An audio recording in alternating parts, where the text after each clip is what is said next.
अस्सलाम वालेकुम।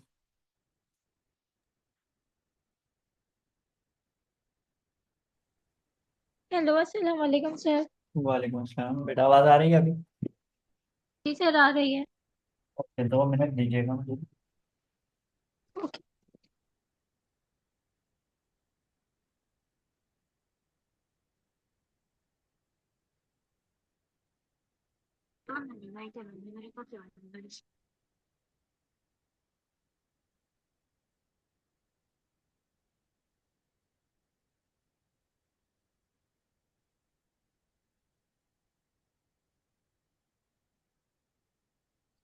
तो लास्ट क्लास में हमने क्या पढ़ा था? Sir, law of cost. ठीक है, यूटिलिटी पढ़ लिया था हमने, ये वाला टॉपिक। जी सर। ठीक है।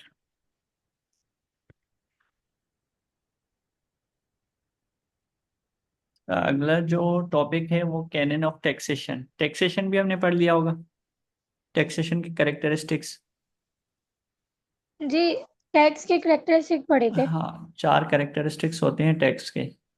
मैं आपको एक दिखा दूं। सर, मुझे याद है। याद है? याद है, सही है। अच्छा, qualities of good good money, ये वाला भी कर लिया था हमने। जी। ठीक है।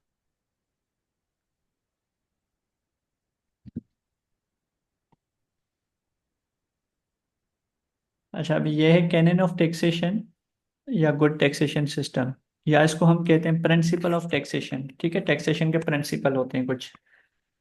तो 3 तरह से सवाल आपके पास आ सकता है कि डिफाइन कैनन ऑफ टैक्सेशन, या गुड टैक्सेशन सिस्टम क्या होता है, या प्रिंसिपल ऑफ टैक्सेशन क्या है। ठीक है।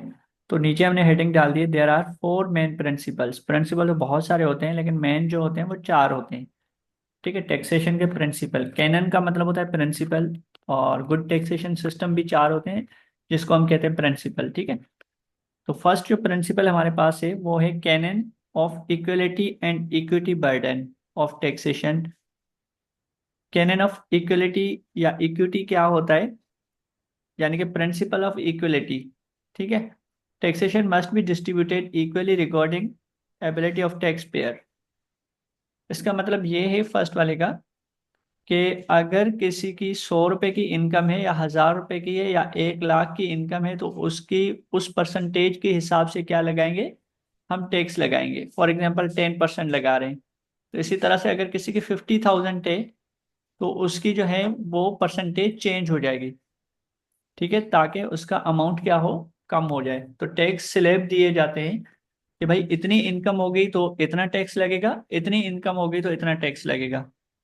तो इक्विलिटी का मतलब ये है कि हम इक्विलिटी करते हैं टैक्स सिस्टम के अंदर। गवर्नमेंट क्या करती है, इक्विलिटी करती है कि किसके ऊपर कितना टैक्स लगाना है। ठीक है, ताकि एबिलिटी जो है वो टैक्स पेयर की जितनी एबिलिटी है ना, उस हिसाब से वो पे कर सके। अगर एक बंदे की इनकम जो है 1 लाख रुपए है, ठीक है, तो 1 लाख पे अगर हम 10% लगा रहे हैं, तो 50,000 रुपये में हम 5% लगाएंगे। ठीक है, तो इस तरह से क्या हो जाएगी, इक्वलिटी होगी, टैक्स पेयर बर्डन अपना पे कर सकता है, उसकी एबिलिटी है। ठीक है बेटा, यहाँ तक फर्स्ट समझ आ गया आपको? जी सर, आ गया। ओके। सेकंड क्या है, कैनन ऑफ सर्टेनिटी, यानी कि tax payer should be well known about time of payment and amount. अब टैक्स पेयर को क्या पता होना चाहिए, एक यकीन होना चाहिए, सर्टेनिटी होनी चाहिए कि भाई मुझे टैक्स जो है कब पे करना है, किस टाइम पे पे करना है, और कितना अमाउंट पे करना होगा। ये चीज किसको, टैक्स पेयर को पता होनी चाहिए। कि फॉर एग्जांपल दिसंबर में मुझे पेमेंट करनी है टैक्स की, या हमें जून में करनी है, एक टाइम जो है वो गिवन उन्हें दिया जाता है। इसी तरह से अमाउंट कितना मेरा बनेगा, अगर मेरी 1 लाख इनकम है तो 1 लाख पे कितना टैक्स बनेगा, या 50,000 है तो उस पर टैक्स कितना बनेगा। तो ये पता होना चाहिए किसको, टैक्स पेयर। टैक्स पेयर कौन होता है, जो टैक्स पे करता है। और टैक्स कौन लेता है? हाँ, स्टेट। ठीक है, गवर्नमेंट लेती है, स्टेट लेती है। ठीक है, थर्ड क्या है, canon of convenient. Convenient word का मतलब क्या होता है?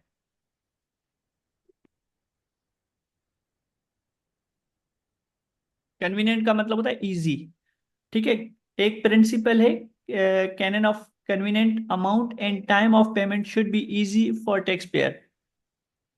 ठीक है, अमाउंट का मतलब है जो कैलकुलेशन करेंगे वो बहुत इजी होनी चाहिए, और पेमेंट का जो मेथड है वो भी बहुत इजी होना चाहिए, ताकि टैक्स पेयर जो है वो इजीली क्या कर सके, पे कर सके। फोर्थ कह रहा है canon of economy suggest it should not be made unwanted expense. अब जो गवर्नमेंट टैक्स रिसीव कर रहा है, फॉर एग्जाम्पल 10,000 रुपये रिसीव कर रहा है गवर्नमेंट, उस 10,000 रुपये पे गवर्नमेंट का जो खर्चा है वो 200 रुपया होना चाहिए, 300 रुपये होना चाहिए। ठीक है, उसकी कैलकुलेशन के लिए लोग बिठाए हुए हैं जो कैलकुलेशन वगैरह करते हैं। तो इसका मतलब ये है कि अगर आपकी टैक्स जो है गवर्नमेंट का 10,000 रुपये क्या हो रहा है, कलेक्ट हो रहा है, उस पर अगर 11,000 का खर्चा किया जाए, तो क्या ये अच्छी चीज़ है या बुरी चीज़ है? अच्छी चीज है।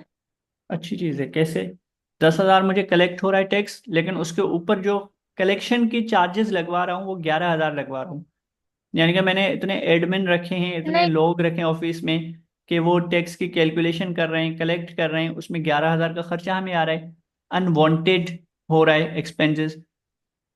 तो क्या वो हमारे लिए बेनिफिशियल, स्टेट के लिए, गवर्नमेंट के लिए होगा या नहीं होगा? से नहीं होगा। नहीं होगा। तो कह रहा है कि कैनन ऑफ इकोनॉमी हमें सजेस्ट क्या कहते हैं कि भाई आपका जो टैक्स है, उस टैक्स से बहुत कम आपका क्या उस टैक्स के ऊपर खर्चा लगे गवर्नमेंट का। गवर्नमेंट उसको कलेक्ट करने जा रहा है तो उस पे मिनिमम खर्चा लगे। ऐसा ना हो कि जितना टैक्स कलेक्ट हो रहा है उससे ज्यादा आप खर्चा कर रहे हैं, तो फिर आपके लिए फायदेमंद नहीं है। ठीक है, तो ये चार क्या होते हैं हमारे टैक्स के कैनन होते हैं या प्रिंसिपल होते हैं, या गुड टैक्सेशन सिस्टम के अंदर ये चार प्रिंसिपल अप्लाई किए जाते हैं। अगर ये चार प्रिंसिपल नहीं होंगे तो वो गुड टैक्सेशन सिस्टम नहीं कहलाएगा। ठीक है बेटा, यहाँ तक बात क्लियर है? ये एक सवाल है आपका, सिंपल और शॉर्ट में ही आएगा, 4-5 मार्क्स इसमें मिलेंगे।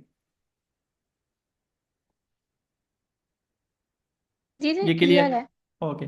अब टाइप ऑफ बजट, मुझे जितना याद आ रहा है कि हमने पढ़ा था टाइप ऑफ बजट, याद है कुछ आपको? जी सर, पढ़ा था। ठीक है, अब आप रिवीजन करवा दें। बैलेंस बजट क्या होता है? जो हमारे पास बैलेंस हो, हमने पैसों के अंदर से बैलेंस बनाना होता है। ठीक है, अब रेवेन्यू, गवर्नमेंट का रेवेन्यू क्या होता है? टैक्स। गवर्नमेंट का रेवेन्यू क्या होता है? टैक्स होता है। अब कह रहा है कि व्हेन एस्टिमेटेड, वर्ड का मतलब क्या होता है? अंदाजा। गवर्नमेंट एक साल के अंदर अंदाजा लगाती है कि भाई मुझे जो टैक्स है वो फॉर एग्जांपल 1,000 रुपया मिलेगा। ये गवर्नमेंट का क्या है? एस्टिमेशन है, अंदाजा लगाया हुआ है। ये एग्जैक्ट अमाउंट नहीं है कि 1,000 रुपया ही मिलेगा, हो सकता है 1,100 मिल जाए, हो सकता है 900 मिल जाए। और equal to estimated expense, government ने अपना अंदाजा लगाया, एक एस्टिमेशन कर दिया कि हम इस साल जो है रोड्स भी बनाएंगे, हॉस्पिटल्स भी बनाएंगे, हॉस्पिटल्स के ऊपर इतना खर्चा करेंगे और रोड्स पर इतना खर्चा करेंगे। तो फॉर एग्जांपल गवर्नमेंट कह रहे हैं कि भाई इस साल जो है हमें बजट के अंदर 1,000 रुपया रेवेन्यू के फॉर्म में मिलेगा, टैक्स के फॉर्म में मिलेगा, और 1,000 रुपया हम क्या करेंगे, खर्चा कर देंगे रोड्स के ऊपर, हॉस्पिटल्स के ऊपर, गवर्नमेंट स्कूल्स के ऊपर। तो 1,000 रुपया ये एस्टिमेशन क्या कर दिया, टैक्स मिलेगा हमें, 1,000 रुपया हम क्या करेंगे, खर्च करेंगे। तो ये क्या हो जाएगा, जीरो हो जाएगा। इसको हम कहते हैं जीरो बजट, या इसको हम कहते हैं बैलेंस बजट। ठीक है बेटा, ये एक टाइप होता है। अच्छा, इसके अंदर मैंने एक चीज आपको बताई थी कि आप लिखेंगे कि रेवेन्यू, ठीक है, revenue equal to government expenditure. ठीक है, ये इक्वेशन आपकी बनेगी कि रेवेन्यू, गवर्नमेंट का रेवेन्यू इक्वल होगा एक्सपेंसेस का। तो इस बजट को हम क्या कहेंगे, बैलेंस या जीरो बजट। बैलेंस या जीरो बजट। ठीक है जीरो। बेटा। ये चीज जी सर। लास्ट टाइम आपने बैलेंस ऑफ ट्रेड के अंदर भी नहीं लिखा था, बैलेंस ऑफ पेमेंट के अंदर भी नहीं लिखा था। तो ये इक्वेशन आपको लिखनी होगी। ठीक है, फिर सरप्लस हमारे पास आ जाता है। सरप्लस बजट का मतलब ये होता है कि हमारा रेवेन्यू जो है वो ग्रेटर देन होगा, यानी कि टैक्सेस हमें ज्यादा मिल रही है, हमारा जो एक्सपेंस है वो क्या हो रहा है, कम हो रहा है। तो ये क्या हो कम हो जाएगा, रहा है। सरप्लस, सरप्लस बजट हो जाएगा। ठीक है, हमारे पास पैसे गवर्नमेंट के पास पड़े होंगे, लेकिन उसने खर्चा नहीं किया है। ठीक है, तो इसका क्या है, when estimated revenue is greater than expenses known as a surplus budget. ये आपकी डेफिनेशन सिंपल छोटी सी हो गई। ये भी शॉर्ट में एक सवाल आता है। इसी तरह से डेफिसिट, डेफिसिट का मतलब होता है खसारा। अब बजट का खसारा कब होगा, जब आपका रेवेन्यू यानी कि taxes less than expenses known as a deficit budget. आपको 1,000 रुपया आपने कलेक्ट हुआ, और जो है वो ग्रेटर देन 1,000 रुपया आपको जो है वो क्या हुआ, टैक्स कलेक्शन हुई, और 1,500 आपने खर्च कर दिया। ठीक है। तो रेवेन्यू आपका कम आ रहा है, खर्चा आप ज्यादा कर रहे हैं, तो ये आपका नुकसान होगा, आपको लोन लेने पड़ेंगे, गवर्नमेंट लोन लेकर खर्चे करेंगी। सही है, 3 टाइप्स ऑफ बजट होते हैं। ये क्लियर है? यहाँ तक कोई मसला हो, इशू हो, बता दें। नहीं सर, क्लियर है। चलिए। अच्छा, लास्ट सवाल जो है हमारा है प्रोडक्शन एंड नेम ऑफ, ये बहुत इंपॉर्टेंट है, ये सवाल आता है। प्रोडक्शन वर्ड का मतलब क्या होता है? कोई चीज बनाना। कोई चीज बनाना है, मैन्युफैक्चर करना है, इसका दूसरा नाम हम मैन्युफैक्चर भी कह सकते हैं। ठीक है, मैन्युफैक्चर। कह रहा है कि production is the process, production क्या होता है, एक प्रोसेस होता है किस चीज का, क्रिएटिंग, बनाने का, various different goods and services which are consumed by the people of country. क्या क्या होता है, इसकी डेफिनेशन क्या है? सॉरी, ये डेफिनेशन समझ आ रही है बेटा? जी सर, आ रही है। क्या मतलब है इस डेफिनेशन का? कोई चीज खुद से बनाना, जैसे गुड्स के अंदर गुड्स बनाना, और ठीक फिर है। उसकी सर्विस करना। हम्म। अब यहाँ पे इस डेफिनेशन को थोड़ा सा समझने के, प्रोडक्शन एक प्रोसेस होता है, क्या होता है, एक प्रोसेस होता है जिसके अंदर हम क्या करते हैं, क्रिएट करते हैं। किस चीज को क्रिएट करते हैं? डिफरेंट गुड्स को या सर्विसेज को, जो कि किससे कंज्यूम हो जाते हैं, यूज किए जाते हैं, consume by the people of country, लोग, कंट्री के, मुल्क के क्या, लोग क्या करते हैं, कंज्यूम करते हैं। इस चीज को हम क्या कहते हैं, प्रोडक्शन। अब production things utilise in the production process are called input. ठीक है, जो प्रोडक्शन प्रोसेस के अंदर चीजें लगती हैं उनको हम क्या कहते हैं, इनपुट। इनपुट को हम दूसरा नाम देते हैं फैक्टर ऑफ प्रोडक्शन। क्या? Factor of production, FOP. Product. The things obtained from process are called output. जो चीजें हम ऑब्टेन करते हैं, हासिल करते हैं इनपुट के बाद, प्रोसेस के बाद, उसको हम कहते हैं आउटपुट, जिसका नाम होता है गुड्स, फिनिश गुड्स, सामान। मैं ये कहूं कि मैंने रॉ मटेरियल लिया, उसको मैंने प्रोसेस कर दिया, प्रोसेस के बाद मुझे फिनिश गुड मिलेगी, एफ जी का मतलब है फिनिश गुड। अब फॉर एग्जांपल मैं क्लोथ्स बना रहा हूँ, तो क्लोथ्स बनाने के लिए मुझे क्या क्या चाहिए? कपड़ा। कॉटन। कपड़ा तो मैं बना रहा हूँ ना, कॉटन चाहिए। धागा। ठीक है। कॉट धागा कॉटन से बनेगा, कॉटन से धागा बनेगा, फिर प्रोसेस होगा, फिर हमें कपड़ा मिलेगा।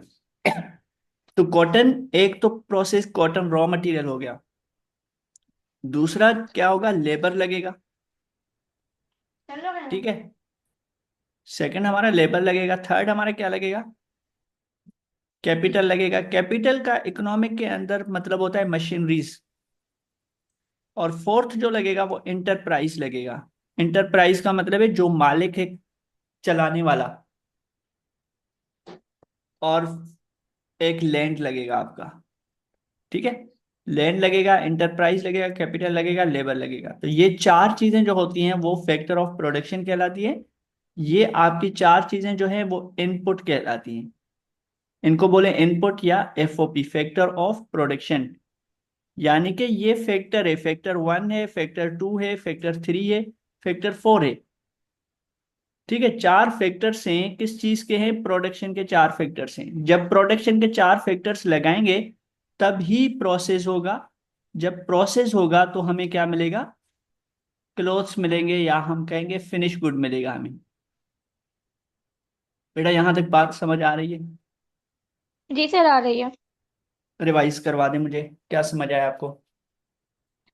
फिर जैसे हम कोई चीज बनाते हो, उसके यूज के, अगर हम कपड़े बना रहे हैं तो हम उसके यूज के लिए कॉटन लेकर आएंगे। ठीक है। कॉटन के साथ हमें और भी चार चीजों की जरूरत है, जैसे लेबर, और फिर हमारा कैपिटल लगेगा। ठीक है, कैपिटल क्या होता है? कैपिटल वो जो हम लगाएंगे, मशीनरीज। मतलब पेमेंट। नहीं नहीं, पेमेंट वही नहीं, तो। मशीनरीज। ठीक है, कैपिटल का मतलब होता है जी। मशीनरीज। और एंटरप्राइज होता है, एंटरप्राइज का मतलब है जो ओन कर रहा है, जो बिजनेस चला रहा है, मालिक का होना भी जरूरी है। ठीक है, और लैंड, लैंड भी लाजमी है। फैक्ट्री जे- लगा रहे हैं आप, मशीन लगा रहे हैं, कहाँ पे लगाएंगे, लैंड भी जरूरी है। और लेबर जो वर्क करेगा वो भी जरूरी है। तो चार फैक्टर्स जरूरी हैं किस चीज को करने के लिए, प्रोसेस करने के लिए।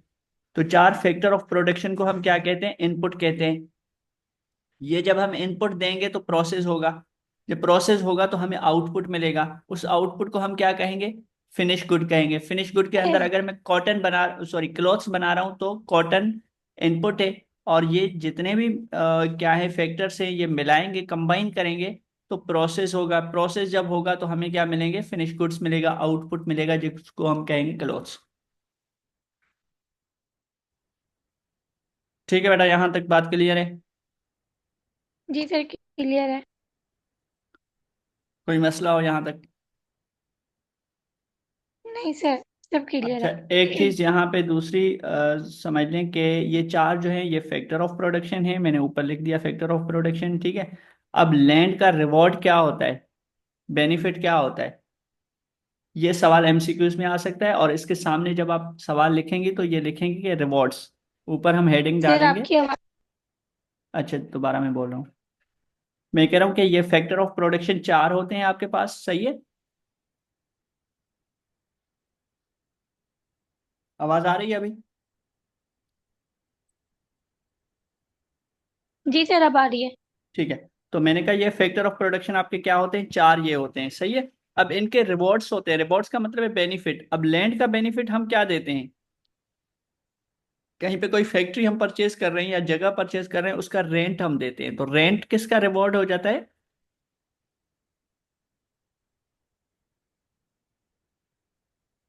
लैंड का रिवॉर्ड होता है रेंट। फैक्ट्री का। ठीक है। लैंड का रिवॉर्ड होता है रेंट। ठीक है। लेबर का रिवॉर्ड क्या होगा? वेज होगा या सैलरी होगा। क्योंकि लेबर को हम क्या देते हैं? वेजेस देते हैं या सैलरी देते हैं। ठीक है। सैलरी देते हैं। हाँ, कैपिटल का क्या होगा? कैपिटल का आपका होगा इंटरेस्ट। अब कैपिटल क्या होता है? मशीनरीज होती है। मशीनरीज लेने के लिए हमें क्या करना होता है? लोन लेना होता है। और जो लोन लेते हैं, लोन पर हम क्या देते हैं? इंटरेस्ट देते हैं, सूद देते हैं। सही है। एंटरप्राइज को क्या मिलेगा? एंटरप्राइज को प्रॉफिट मिलेगा। बिजनेस हम करते ही प्रॉफिट के लिए है, तो एंटरप्राइज का रिवॉर्ड क्या होगा? प्रॉफिट मिलेगा। ठीक है बेटा, यहां तक क्लियर है? जी सर, क्लियर है। सर ये लिखना होगा। ये सब लिखना होगा। कैसे लिखना होगा? समझ नहीं आ रहा आपको? बता दूं अगेन? नहीं सर, जो आपने वो रैंक लिखा है ये सब भी बताना होगा। जी जी जी, रिवॉर्ड्स लिखने होंगे आपको। जी ठीक है। ठीक है। एक आपको यहाँ पे वो बनाना है, क्या कहते हैं, एक प्रोसेस टाइप बनाना है, इस तरह से जैसे मैंने बनाया हुआ है ये वाला। ठीक है, नीचे जो बनाया हुआ है इस टाइप का एक बनाएंगे आप। ठीक है, एग्जाम्पल के टाइप पे। और ये रिवॉर्ड्स लिखेंगे। ये चार फैक्टर ऑफ प्रोडक्शन के आप रिवॉर्ड्स सामने एरो देके रिवॉर्ड्स लिख देंगे। बाकी तो आपकी एक्सप्लेनेशन है। ठीक है, बाकी एज इट एज जैसे लिखा हुआ है वैसे ही लिखना है। ये एक एग्जाम्पल आपका आ जाएगा। और रिवॉर्ड्स जो मैंने नहीं लिखे हैं सामने, रिवॉर्ड्स आप दे देंगे। और बाकी डेफिनेशन छोटी सी दे देंगे, 5 नंबर का या 4 नंबर का ये सवाल आ जाएगा शॉर्ट में। ठीक है बेटा, यहाँ तक। और कल मैं आपकी दो क्लासेस लूंगा, एक अकाउंट्स की और एक पीओसी की। जी ठीक है। ठीक। ओके।